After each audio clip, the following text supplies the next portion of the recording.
కాదండి, ఈ రోజున దేవుడికి సంబంధించి వేలు లక్షలు ఇస్తేనే విఐపి దర్శనం అనేది పెట్టుకున్నారు. Correct. Very very very unfortunate. హిందువులు మరి ఎవరు ప్రశ్నిస్తున్నారండి? అదే కదా వాటి మీద మాట్లాడుతున్నారు. ప్రభుత్వం కమర్షియల్ చేశారు కదా. సరే ఇప్పుడు మన కేటీఆర్ గురించి మాట్లాడదాం. మన కేటీఆర్ బ్రో ఏమన్నాడు? 1200 కోట్లు పెట్టేసేసి మేము యాదగిరి గుట్ట చాలా గొప్పగా నిర్మించాం, ప్రతిరోజు ₹1 కోటి వస్తుంది. ఎవడి సొమ్ము? ఎవడు కట్టించాడు? ఎవడిది? వాళ్ళు కట్టించడం ఏంటి? మన సొమ్ము కదా అది. మనం కదా హుండీలో డబ్బులు వేస్తే వచ్చింది. హిందువుల సొమ్ము కదా అది. ఎండోమెంట్ డిపార్ట్మెంట్కి సంబంధించి ఎవరిది? హిందువులు వేస్తే ఆ డబ్బు తీసుకొని కట్టించి మళ్ళీ ₹1 కోటి రోజుకి వచ్చేది ఎవరు? మన హిందువులే కదా. మన సొమ్ము, మన డబ్బు అది. అది ప్రభుత్వం వాళ్ళకి చాలా గొప్పగా చెప్పుకుంటున్నారు. వాళ్ళు చెప్పుకునేది ఏంటి? బోడి ఇంతకుముందు ఎలా నడిచాయి టెంపుల్ వ్యవస్థలు, ఎలా నడిచాయి? సరే ఇప్పుడు అక్కడ పద్మనాభ స్వామి దేవాలయం ఎలా నడుస్తుంది? ఎవరి చేతిలో ఉంటే నడుస్తుంది? ఎండోమెంట్లో ఉందా, లేకపోతే ఆ వంశస్థులు కింగ్స్ వ్యవస్థలో ఉందా? నడవట్లే. హిందువులకు అప్పచెప్పుకుంటే చాలా గొప్పగా నడుస్తుంది. కానీ వెరీ వెరీ అన్ఫార్చునేట్ ఏంటంటే ఇవి కూడా మన నెహ్రూ, ఇందిరాగాంధీ వీళ్ళ మహాఘనకార్యమే కదా ఎండోమెంట్ కూడా. సొమ్ము కావాలి. సొమ్ము క్రిస్టియన్స్ నుంచి తీసుకుంటే బాగోదు. ఎందుకంటే they are combined of Christian and Muslim family కదా నెహ్రూ ఫ్యామిలీ అనేది. మన క్రిస్టియన్స్ బాగుండాలి, మన హిందూస్ మన ముస్లిమ్స్ బాగుండాలి, హిందూస్ దోచుకోవాలి వాళ్ళ దగ్గర నుంచి. సో దేవాలయాలు అనేవి యాక్చువల్లీ ట్రెజర్, చాలా హెవీ ట్రెజర్ అది. బ్రిటిష్ వాడు కూడా దోచుకొని అలిసిపోయి దోచుకోలేక బోల్డ్ అంతా మిగిల్చిపోయిన ట్రెజర్ అది. ఆడికి కూడా చేత కాలేదు దోచుకెళ్ళడానికి. ఇంకా మన దేశం దగ్గర నుంచి మ్యాక్సిమం దోచుకెళ్ళినా ఇంకా మిగిలి ఉంది.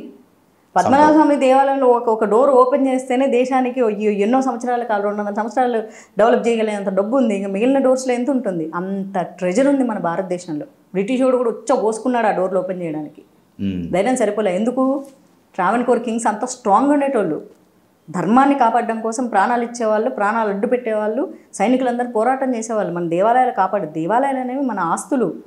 అలా ఏమంటారు? ఏమొస్తుంది? టెంపుల్కి వెళ్ళి రాయిని మొక్కితే ఏమొస్తుంది? ఆరోగ్యం వస్తుంది, చదువు వస్తుంది, సైన్స్ వస్తుంది, టెక్నాలజీ వస్తుంది, అన్నీ వస్తాయి. మొక్కితే రావు. కానీ ఆ దేవాలయ వ్యవస్థ మీద అన్ని వ్యవస్థలు చుట్టూ ఆధారపడి ఉంటాయి. ఆర్థికంగా అంతా వీళ్ళు సపోర్ట్ చేయగలుగుతారు. ప్రతి టెంపుల్ నుంచి అన్నదానం చేస్తారు. గుడికి వెళ్ళినోడు తిండి తినకుండా ఏనాడు ఎప్పుడన్నా ఏ గుడిలో నుంచైనా మన క్షేత్రాల నుంచి బయటకు వచ్చాడా? 3 పూట్ల తిండి పెట్టకుండా అసలు ఏ దేవాలయ వ్యవస్థ అయినా ఉందా? మనిషికి ఏం కావాలి? కడుపు నిండా తిండే కదా కావాల్సింది. వాటిని వాళ్ళు తీసుకొని పోనీ హిందువులకు ఏమన్నా ఇస్తున్నారా? ఇవ్వరు. హజ్ యాత్రలకు ఇస్తారు, లేకపోతే ఆ జెరూసలేం వెళ్ళడానికి ఇస్తారు. మరి హిందువులు కాశీ వెళ్ళడానికి ఇవ్వాలి కదా. మనకు కూడా కాశీ పుణ్యక్షేత్రమే కదా. మన సొమ్ము తింటూ మన మీదే ఇవ్వాలి కదా. అమర్నాథ్ యాత్రకి వెళ్ళి నేచర్ కెలమైటీస్ వల్ల ఎన్నిసార్లు ఎంతమంది ప్రాణాలు పోగొట్టుకుంటున్నారు. సరే శివుడాజ్ఞలు ఎందుకు చీమైన కుట్టదు, ఆయన దగ్గర పిలిపించుకొని ఆయన దగ్గరికి తీసుకెళ్తున్నాడు, అది వేరే విషయం. చావును ఎవరు ఆపలేరు. కనీసం కావలసినటువంటి ఆ సేఫ్టీ ప్రికాషనరీ థింగ్స్ ఏమన్నా కన్స్ట్రక్ట్ చేయడానికి వాడటానికి ఎక్కడున్నాయి? డబ్బులు ఎక్కడున్నాయి? అన్నీ దొబ్బి వాళ్ళ ఆఖరికి దేవాలయ భూములు కూడా దోచుకునే. అసలు లిటరల్లీ చెప్పాలంటే దేవాలయ భూములు ట్రెజర్ని దోచుకోవడానికి ఎండోమెంట్ పెట్టారు. It's very clear. మన దేవుణ్ణి మనం దర్శించుకోవడానికి ₹1,00,000. తిరుమల అయితే ₹1,00,000 అంటగా టికెట్. దరిద్రం కాకపోతే ఆ మధ్య ఏదో చేశారని పెద్ద న్యూస్లు వేశారు కదా. మరి ఉంచారో తీసేశారో తెలియదు. 10 లక్షల టికెట్ అయితే ఉందంటగా. మన దేవుణ్ణి మనం చూడ్డానికి. పోనీ ఆ డబ్బుని దేనికి వాడుతున్నారు? దేవాలయ జీర్ణోద్ధరణకి వాడాలి కదా. పోనీ వాడుతున్నారా? వేరే చోట వేరే దేవాలయాలు పడిపోతే పోనీ పూజారులకు సరైనటువంటి ఇస్తున్నారా? ముల్లాలకు వీళ్ళకు పాస్టర్లకు ఇస్తారంటే మన సొమ్ము పెట్టుకుపోయి మన దేవాలయాల సొమ్ము తీసుకుంటూ వాళ్ళందరికీ ఎక్కడి నుంచి వస్తున్నాయి? సరే మీకు ఇస్తున్నాం కదా, ఆ దేవాలయం డెవలప్ చేస్తున్నాం అంటే ఎవరి డబ్బులు పెట్టి డెవలప్ చేస్తున్నారు? మన డబ్బులు కదా అది. మన డబ్బులు తీసుకొని మనకు డెవలప్మెంట్ చేసేది ఏంటి? నువ్వు పక్కోని కూడా డెవలప్ చేస్తున్నావు కదా. ఇది టాలరెన్స్ కదా? భరించట్లే హిందువులు. మా సొమ్ము తీసుకెళ్ళి నువ్వు క్రిస్టియన్స్కి పెడుతున్నావు, సరే మంచి పనికి పెడుతున్నావు కదా, పెట్టు. అది కదా హిందువుల గొప్పతనం, అది కదా దేవాలయ వ్యవస్థ గొప్పతనం. అక్కడ దేవుడు అంటే దేవుడు వచ్చేసి ప్రతిరోజు కూర్చొని నీతో మాట్లాడడానికి ఉండడు. దేవాలయం వల్ల ఇంతమంది ప్రజలు బతకడానికి ఆయన సోర్స్ చూపిస్తాడు. సోర్స్ చూపించేవాడే కదా దేవుడు. కానీ హిందువుల్లో చైతన్యం వస్తుంది ఈ 10 ఏళ్లలో. నిజంగా నరేంద్ర మోదీ గారు దేశంలో ఉన్నప్పుడు నరేంద్ర మోదీ గారు నిజంగా హిందువులకు అంత గొప్పగా ఏం చేశారంటే ఆయన చేయక్కర్లేదు. ఆయన ఎట్లుంటుందంటే ఒక పోస్ట్ పెడితే చాలు అలా వెళ్ళేసేసి అందరూ అలా మాల్దీవ్స్గా ఎక్కడికో వెళ్తూ ఉన్నప్పుడు మనం వెళ్ళిపోయేసేసి మన దేశంలో ఏం దీవులు అంటే లక్షద్వీప్. అవును. అందరు మాల్దీవులకి వెళ్తుంటే లక్షద్వీప్లో మడత కుర్చీ వేసుకొని కూర్చొని పోస్ట్ పెడితే దెబ్బకి దిగి వచ్చారు. అందరికి అదే కుర్చీ మడత పెట్టి కొట్టినట్లే అయింది. అవును. అట్లుంటది. మోడీ గారు ఒక టెంపుల్కి వెళ్ళి ఆయన వర్షిప్ ఆయన చేసుకుంటాడు. రైట్. కానీ దాన్ని చూసి ఎంతమంది ఇన్స్పైర్ అవుతారు? ఒక లీడర్ లక్షణం అదే కదా. హిందువుల్లో చైతన్యం అయితే మొదలైంది. కాకపోతే ఈ సెక్యులరిజం అనే పిచ్చి, ఈ ఏథిస్టులు అనే వాళ్ళు చాలా లాజిక్తో మనుషుల్ని చాలా బ్రెయిన్ వాష్ చేయడం సోషల్ మీడియా ద్వారా. రాముడు అది దేవుణ్ణే నమ్మము అన్నప్పుడు రాముడు ఎలాంటోడైతే వాడికి ఎందుకు, కృష్ణుడు ఎలాంటోడైతే వాడికి ఎందుకు?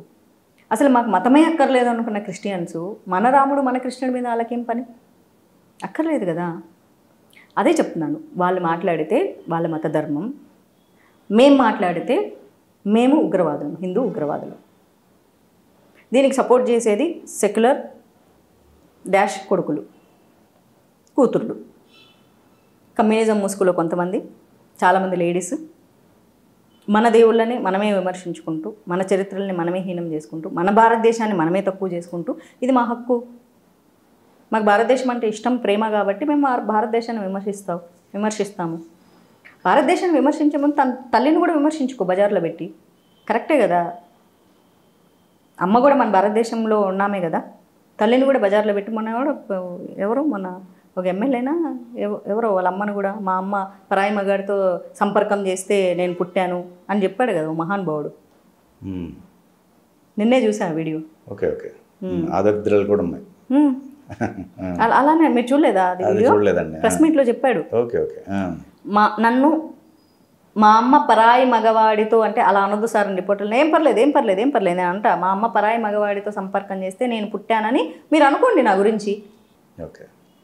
అలాంటి నాయకుల్ని మనం ఎన్నుకుంటున్నాం. అలాంటి వాళ్ళు హిందువులుగా చెప్పుకోబడుతున్నారు. సో వ్యవస్థ అట్లే ఉంటుంది. బట్ స్టిల్ అంటే ఇప్పుడు ఆ రోజు ఈ రోజు కాదండి.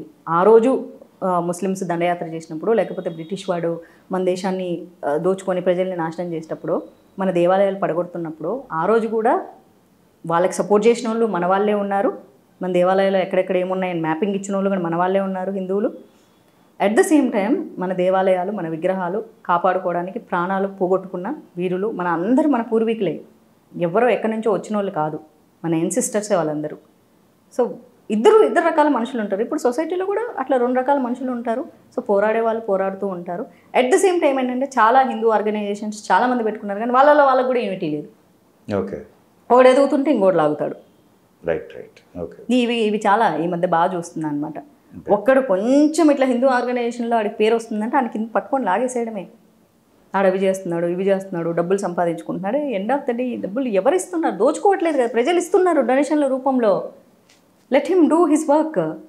ప్రజలు ఇష్టపడిస్తున్నారు కదా. నేనేదో పీకలేకపోతున్నాను నా ధర్మం కోసం, నువ్వు ధైర్యంగా ముందుకెళ్ళి నీ కుటుంబాన్ని లేకపోతే నీ జీవితాన్ని తాకట్టు పెట్టి నువ్వేదో పీకుతున్నావు కదా. ఇంతమంది ఇన్ని రకాల కోర్టుల్లో కేసులు వేస్తున్నారు, లాయర్లకు డబ్బులు కొడుతున్నారు. కోర్టుల చుట్టూ తిరగాలంటే ఊరికే ఎందుకు తిప్పుతారు? బోల్డంత డబ్బు ఖర్చు కదా. దానికోసం ఇష్టపడి హిందువులో సరే నేనేదో చేయలేకపోతున్నాను, నువ్వేదో చేస్తున్నావు కదా అని డబ్బులు ఇస్తుంటే ఆడు బాగా డబ్బులు సంపాదించుకుంటున్నాడు, నేనేం సంపాదించుకోలేకపోతున్నాను.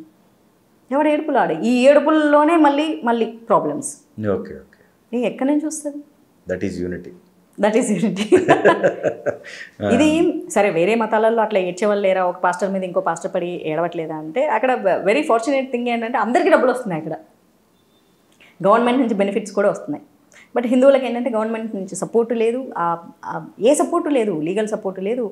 ఇప్పుడు ఒక ముస్లిం మీద కేసు వేస్తే వాదించడానికి వాళ్ళ ఆర్గనైజేషన్ నుంచి మొత్తం ఎవరెవరో ఫ్రీగా వాదించడానికి వస్తారు. ఒక హిందూ మీద వేస్తే ఇంకో హిందూ వస్తాడా? హిందూ సంఘాలు వస్తాయా?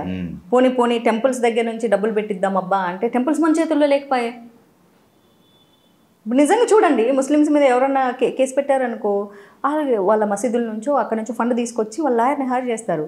Very unfortunate. హిందూ ఆర్గనైజేషన్ల మీద లేకపోతే హిందూ యాక్టివిస్టుల మీద కేసులు పెడితే ఎవరి డబ్బులు ఆడే పెట్టుకోవాల్సి వస్తుంది. అదే టెంపుల్స్ మన చేతిలో ఉంటే మన టెంపుల్ నిధి నుంచి తీసి అరే మన హిందూ ధర్మాన్ని కాపాడడానికి పోరాటం చేసిన డబ్బా బిడ్డ అని చెప్పేసి ఖర్చు పెట్టుకుంటారు కదా.